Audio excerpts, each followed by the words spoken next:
So hello guys नमस्ते सबैजनालाई।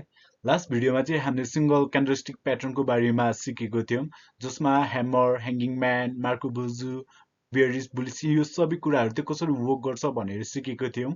र यो भिडियोमा चाहिँ हामी डबल डबल क्यान्डलस्टिक प्याटर्नको बारेमा सिक्न गइरहेको छौँ, जसमा चाहिँ म तपाईँहरूलाई एकदमै इम्पोर्टेन्ट चाहिँ इन्गल्फिङको बारेमा सिकाउन गइरहेको छु।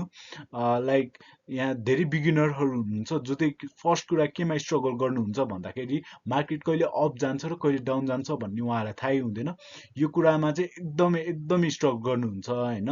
तर what if I told you कि जम्मा यो दुईटा मात्र क्यान्डल स्टिक, यो डबल क्यान्डल स्टिकको पढेर तपाईँले चार्टहरू एकदमै इजिली रिड गर्न सक्नुहुन्छ, पढ्न सक्नुहुन्छ।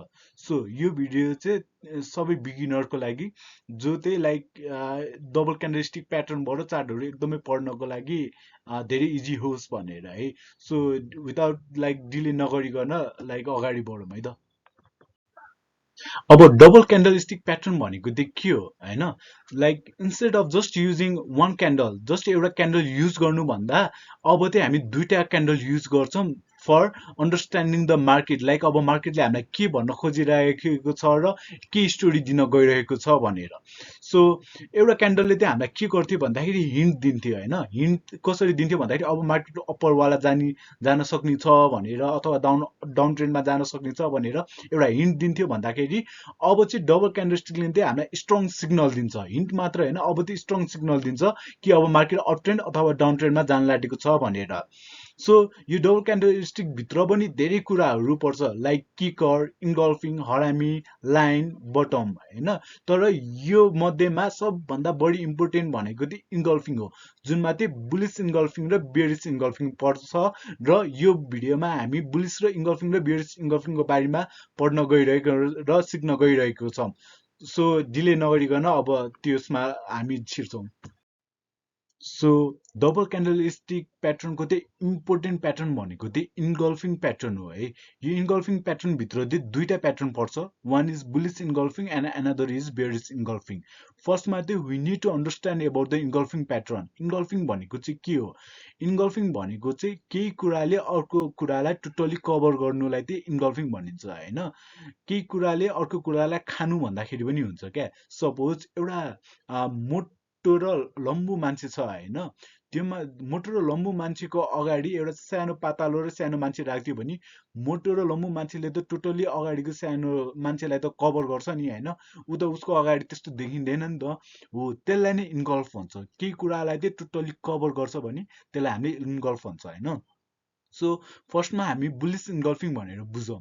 बुलिस इन्गल्फिङ भनेको चाहिँ के हो भनेर। बुलिस इन्गल्फिङ भनेको चाहिँ यसले चाहिँ अब चाहिँ मार्केट अप ट्रेन्डमा जान्छ है भनेर इन्डिकेट गर्छ। फर्स्टली के हुन्छ भन्दाखेरि यसमा सेलरहरू एकदमै स्ट्रङ हुन्छ, उनीहरूले sell sell sell sell sell गर्दै डाउन ट्रेन्डमा लिएर आएको हुन्छ होइन। जब त्यो लास्ट क्यान्डलस्टिक हुन्छ नि, त्यो भन्दा चाहिँ एकदमै स्ट्रङ भएर चाहिँ बायरहरू आउँछ क्या। Not just only like same वाला होइन, तर त्योभन्दा नि एकदमै बढी स्ट्रङ भएर चाहिँ बायरहरू आउँछ, जसले चाहिँ सेलरलाई टोटली अकुपाइड, टोटली कभर गर्छ क्या। सो त्यो भनेको चाहिँ बुलिस इन्गल्फिङ हो। अब त्यसले चाहिँ के इन्डिकेट गर्छ भन्दाखेरि अब चाहिँ लाइक सेलर भन्दा बायरहरू धेरै नै स्ट्रङ भयो, अब चाहिँ मार्केट अप ट्रेन्डमा जान्छ है भनेर इन्डिकेट गर्छ। त्यसलाई नै हामीले बुलिस इन्गल्फिङ भन्छौँ होइन। सो बियर्स इन्गल्फिङ भने चाहिँ के हो? ठ्याक्कै त्यसको अपोजिट। बियर्स इन्गल्फिङ चाहिँ हामीले अप ट्रेन्डमा देख्छौँ होइन। जब market up up up up, buyer जब एकदम स्ट्रङ भएर माथि पुगे हुन्छ होइन, एकैचोटि त्यसमाथि सेलरहरू बायर भन्दा नि धेरै स्ट्रङ भएर आउँछन् होइन। बायरले किन्दै लगेको एउटा जुन हाम्रो क्यान्डल बनेको हुन्छ नि लास्टमा, त्योभन्दा लाइक बढी चाहिँ सेलरहरू मार्केटभित्र छिर्छन् होइन। सो उनीहरू एकदमै स्ट्रङ हुन्छन्, जुन चाहिँ लाइक टोटल्ली बाहिरहरूलाई लाइक कब्जा गरिदिन्छन् क्या। कब्जा होइन, टोटल्ली कभर गरिदिन्छन् होइन। सो मार्केट अनि उनीहरूले डाउन ट्रेन्डमा लिएर आउँछन् क्या। त्यसलाई चाहिँ हामीले बियरिस इन्गल्फिङ भन्छौँ। सो अब अझै यसको लाइक डिटेली भित्र जाउँ होइन। म अर्को लाइक तपाईँहरूलाई चार्टबाट बुझाउँछु यो कुरा। सो तपाईँहरूले चार्टमा देख्न सक्नुहुन्छ होइन, सेलरहरू चाहिँ लेफ्ट ह्यान्ड साइडमा हेर्नु त, सेलरहरू चाहिँ एकदमै स्ट्रङ भएर मार्केटलाई डाउन डाउन डाउन डाउनमा लिएर आएको छ नि। पुरै डाउन ट्रेन्डमा लिएर आएपछि तल्लो मुनि हेर्नुहोस् त, त्यो लास्ट क्यान्डलस्टिक जुन रेड बनेको छ नि त्यसपछिको क्यान्डलस्टिक बनेको छ ग्रिन होइन। त्यो ग्रिन क्यान्डलस्टिकले त रेड क्यान्डलस्टिकलाई टोटली कभर गरेको छ नि, कब्जा गरेको छ नि होइन। हो, यसले त के इन्डिकेट गर्छ भने लाइक अब चाहिँ बुलिस लाइक इन्गल्फिङ भयो है भनेर, जसले चाहिँ अब मार्केट अप ट्रेन्डमा जान्छ भनेर इन्डिकेट गर्छ। हो, त्यसपछिको क्यान्डलस्टिकहरू हेर्नु त up up up up up गरेर माथि पुगेको छ नि त। हो, अब हामीले मार्केटमा छिर्दाखेरि चाहिँ कसरी छिर्नुपर्छ भन्दाखेरि जब हामीले डाउनको त्यो जुन डाउन ट्रेन्डको सबसे मुनि हुन्छ नि त्यसलाई चाहिँ हामीले स्टप लस भनेर बनाउनु पर्छ होइन। अनि जब हाम्रो यो इन्गल्फिङ सुरु हुन्छ, इन्गल्फिङ पछिको अर्को क्यान्डल स्टिक जुन आउँछ हो त्यसमा चाहिँ हामी इन्ट्री गर्छौँ मार्केटभित्र छिर्नको लागि होइन। त्यसपछि चाहिँ मार्केट माथि जान्छ अनि पहिलाको प्रिभियस हाईमा हामी एउटा लाइक के अरे रेजिस्टेन्स बनाउँछौँ। हो, त्यतिसम्मको लागि एउटा प्राइस लाइक प्रफिट कमाउनु भयो। अब त्यो मार्केट हेरेर अझै प्रफिट कमाउँछु भने त्यसरी नै हेर्दै जानुपर्छ है। अनि त्यहीँबाट हामीले कति विथड्र गर्ने भन्ने त्यहाँबाट हुन्छ। सो फर्स्टमा हामीले के बुझ्नु पऱ्यो भने बुलिस इन्गल्फिङ चाहिँ डाउन ट्रेन्डमा बन्छ, जसले चाहिँ के इन्डिकेट गर्छ भने अब चाहिँ मार्केट अप ट्रेन्डमा जाँदैछ है भनेर गर्छ। हो, यही नै हो हाम्रो बुलिस इन्गल्फिङ प्याटर्न भनेको। हो, अब बियर्स इन्गल्फिङ क्यान्डल भनेको चाहिँ के हो, अब यहाँ राम्रोसँग हेरौँ है। मार्केट फर्स्ट स्टार्टिङ हुँदाखेरि यहाँनिर हेर्नुहोस् मार्केट हाम्रो यहाँनिर डाउन ट्रेन्डमा छ होइन। डाउन ट्रेन्डबाट हुँदा हुँदा हुँदा हुँदा हुँदा माथि माथि माथि गएर अप ट्रेन्डमा गएको छ नि त यो। हो, डाउन ट्रेन्डमा गएर अप ट्रेन्डमा गएपछि माथिपट्टि यहाँ हेर्नुहोस् त यहाँनिर एउटा देख्नु भएको छ टोटल्ली।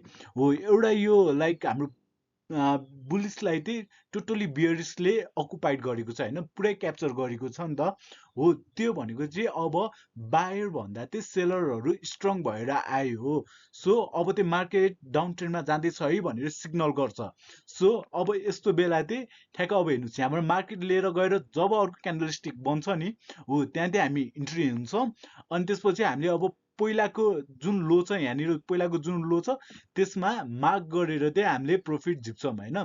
माथिको टपलाई चाहिँ हामीले रेजिस्टेन्स, यो रेजिस्टेन्स भनेको चाहिँ के हो भन्दाखेरि मार्केटको छत हुन्छ नि एउटा सिलिङ भनेको जसरी भन्छ क्या। अब यो रेजिस्टेन्सहरूको बारेमा चाहिँ म तपाईँहरूलाई अर्को भिडियोमा गएर भन्छु, त्यो सबै राम्रोसँग लाइक एक्सप्लेन गर्छु होइन। तपाईँले अहिले त्यो बुझ्नु परेन। अहिले के बुझ्नु भन्दाखेरि बेरिस इन्गल्फिङ क्यान्डलले चाहिँ के गर्छ भन्दाखेरि जब मार्केट अप ट्रेन्डमा हुन्छ बायर भन्दा सेलरहरू चाहिँ एकदमै स्ट्रङ भएर आउँछ र बायरलाई टोटली इन्गल्फ गर्छ। जब तपाईँले त्यो प्याटर्न देख्नुहुन्छ तपाईँले के बुझ्नुपर्छ भन्दाखेरि अब चाहिँ हामी मार्केटबाट निस्किने, अथवा अब लाइक तपाईँहरू डे ट्रेडिङमा गर्दै हुन्छ भन्दाखेरि अब त्यो मार्केट झर्दैछ भनेर पैसा लगाउनुहोस्। अनि त्यसपछि पहिलाको लाइक कहाँनिर सपोर्ट छ त्यहाँनिर हेरेर त्यसरी प्रफिट लिनलाई हामी छिर्छौँ। सो यो चाहिँ हो बियरिस इन्गल्फिङ क्यान्डलको मिनिङ। यो भिडियोमा चाहिँ डबल प्याटर्नको बारेमा पढ्यौँ, जसमा चाहिँ हामीले एकदमै इम्पोर्टेन्ट इन्गल्फिङको बारेमा पढ्यौँ होइन। बियरिस र बुलिस इन्गल्फिङकोमा विच इज भेरी इम्पोर्टेन्ट। अनि सबैलाई हेर्नुभएकोमा एकदमै धन्यवाद छ होइन। लाइक अब नेक्स्ट भिडियोमा चाहिँ म तपाईँहरूलाई सपोर्ट रेसिस्टेन्सहरूको बारेमा भन्न लाइक सिकाउन ट्राई गर्छु। सो या लाइक भिडियो राम्रो लाग्यो भने लाइक नेक्स्ट भिडियोहरू पनि को लागि फलोअप गर्नु होला। Thank you so much.